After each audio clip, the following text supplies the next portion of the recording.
This is a psalm familiar to many of you. I think I've at least 2 times since I came to GCA, I've heard people speak from this psalm. Uh, Maybe more. 2 is what I recall. This is a psalm of David, very clearly it says in the title, and it is a cry to God, and it expresses some confusion here. The psalmist, you'll see that, bewildered about something.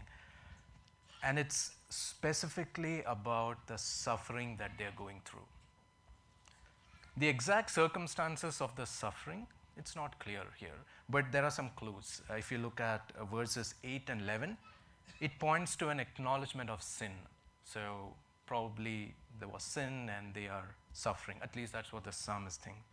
But one thing, that's not what I want to dwell on today. The one thing that this psalm very clearly brings out, or what the attitude of the psalmist is, when they are in suffering, they are looking towards eternity. Suffering is pointing them towards eternity. Suffering is not pointing them towards, hey, I'm suffering, Lord, please take me out of this suffering. But somehow this suffering is pointing them towards eternity. It's a reminder of how fleeting human life is. Verse 4, if you can look at it, it says, O Lord, make me know my end and what is the measure of my days. Let me know how fleeting I am. So David's prayer very simply is, if I take the poetic aspect out of it, is, God, give me the right perspective of my life. The length of my life is so short compared to eternity. It is fleeting. It is very small.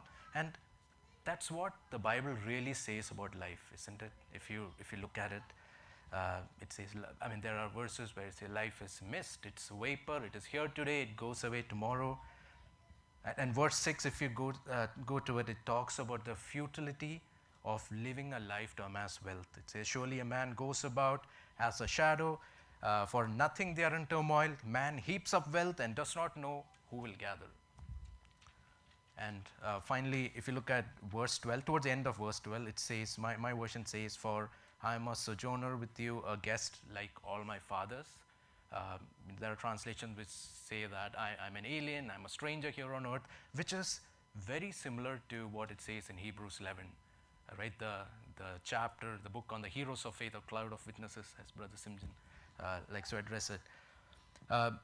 If you look at Hebrews chapter 11, verse 13, there might be children here who have memorized it. I'm not going to test you here, but I'll just read it quickly. It says, these all, they're talking about few people here, died in faith, not having received the things promised, but having seen them and greeted them from afar, acknowledging that they were strangers and exiles on earth. That's exactly what this is talking about.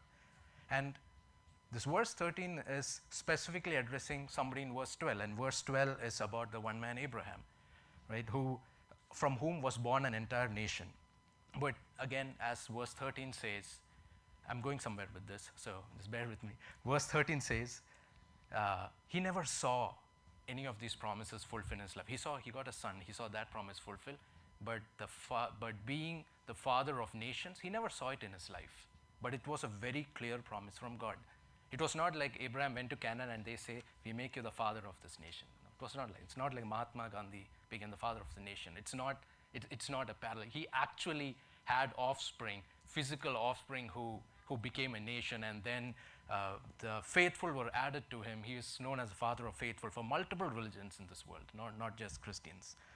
So, but in Abraham's life itself, and we are all familiar with this story, when God asked Abraham, when he called him and said, go, and Abraham asked, where? It's a very natural question. God said, to the land I will show you, right? And then later God says, I will give you a son when Abraham is really old, wife is barren. He asks, and God says, I will give you a son. And Abraham asks, how? And God says, I will show you. Wait. And then God asks Abraham, sacrifice your son on the mountain. And Abraham asks, but God, why? And God says, I will show you. This is Christian life. Amen. To trust God completely, knowing that you will not get the answers to your where or how and why, but to trust God fully. Now, I said I'll tell you where I'm going with this. Why I am saying this is Abraham had a very specific call. He was called to be faithful to God. We are learning about discipleship. Every Christian, if you are a Christian, every Christian has a very specific call to discipleship. And being called to be a disciple means to live every day of your life in the light of eternity. That is primary to be a disciple. Otherwise, we are something else. If we don't have that, maybe Christianity or being a Christian means it's a peripheral hobby for us. It is a means for us to get things. It might be a counseling service for us where we go to the presence of God and cry for a long time and we feel good. Is it some sort of a self-counseling service that we think Christianity is? That is not what this is. Christianity, being a Christian, means to live every day in the light of eternity.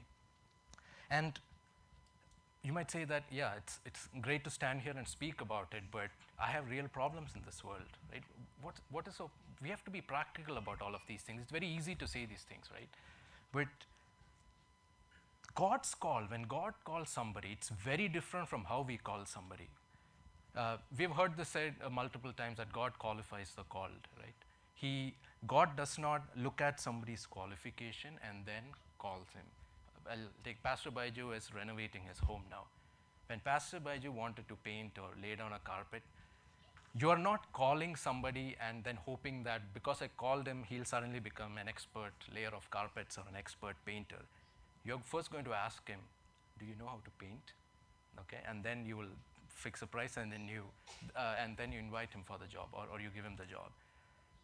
When we call somebody, we call them because they are qualified. Or when you go to a doctor, you're not going to expect that, hey, because I went to the doctor, he's going to now be qualified. No, you go to a qualified person, but God is very different here. You are qualified because God called, not the other way around. Abraham was a guy who was maybe born to a good Middle Eastern family, but God called him, and because he faithfully heeded that call, he became qualified. Everybody. We see Peter, unqualified. Paul had a lot of qualifications in his area, but not to spread the gospel to the Gentiles. That's probably the last thing Paul thought that he was qualified for. Throughout history, anybody you take, God calls somebody, and because of the nature of God's call, they become qualified. Now, the best example that I was trying to see what's a really good contemporary example. I could find none because this is divine. God's call is transformative. Now, the closest that I could find is the story of, I don't know if you're aware of the story of King Henry II and Thomas Becket. King Henry II has got nothing to do with Christianity, was probably one of the most corrupt kings, lived a very immoral life, almost right up to the end of his life. There are varying accounts, but for the most part of his life, he was very immoral. He was a drunkard, corrupt, a womanizer, everything that is non-Christian, that is what he was. One of his biggest problems was the Archbishop of Canterbury, who is the head of the King of England, would constantly call him out. King, you're doing this. King, you're doing that. In his sermons, calls of the king. And he's a powerful religious figure. He could not go and directly fight with him because it will put his position in jeopardy. So the king always used to wonder, if only this guy would die, I'll put somebody else who is less troublesome. He had a drinking buddy. His drinking buddy was Thomas Becket. Thomas Becket was a clergyman because his father put him into clergy and he became a priest. And they would grumble about the archbishop, and he did everything that the king did. He was his buddy, right? His drinking partner, womanizer, everything. And then when finally the Archbishop of Canterbury died, King Henry thought, I will make Thomas Becket the Archbishop of Canterbury. Finally, I'll have somebody who's on my same level, and he will stop bothering me. He made Thomas Becket the Archbishop of Canterbury. He's the king, he could do that. But what happened was, when Thomas Becket got that office, the weight of that office transformed him. God worked through that to complete it on him. He, from being a corrupt drinker and an immoral person, he transformed to become one of the greatest people to hold that office. Almost overnight, within a few months, he started calling the king out. And king was thinking, till a few months back, he was drinking with me. What's wrong with this guy? And Thomas Becket, all his sermons start changing, right? His sermons all become about eternity. And in his personal life, I mean, Archbishop of Canterbury, they wear a lot of regal clothes, but in his personal life, he started wearing very simple clothes. He started living the life of an ascetic outside. That office of the Archbishop somehow transformed him. God used that to transform this man, and he became one of the greatest archbishops to ever live. That is the transformative power of God's call. Amen. God can transform us completely if we just heed to his call. And it is very difficult sometimes when we look at how do I do all of this, is it practical? But it is not we who do it, it is God who does it, if we let him do it in our lives. Like the psalmist says, there is suffering, hardship in this world. It could be financial hardship, it could be loss of health, loss of a loved one, loss of a job, worry about children. All of these are there in this world. I mean, people may see you as weird, so people may think you're not woke enough, right? All sorts of things, right? You'll have in your life. But one thing that the enemy cannot touch or take away is your eternity. The enemy cannot do that. They can touch everything else. If you faithfully heed the call, that is guaranteed for us. Being a Christian does not mean, we'll get the best grades and best admission and jobs, and any venture I touch will start yielding $1 million and I'll be in the pink of health all my life. It does not mean that. God may bless you in all these areas, don't get me wrong, but that is not the guarantee. The guarantee is, there's only one guarantee, and that guarantee is eternity. If you heed the call, if you walk faithfully, that is the only guarantee we have. That is Christianity. And eternity is our greatest reward. Eternity is our only security. Nothing else. If we faithfully heed the call, if we look at everything in our life in the eyes of eternity, it is very difficult. It is not easy. I personally struggle a lot in this area, but it is completely worth it in the end. Can we close eyes in prayer?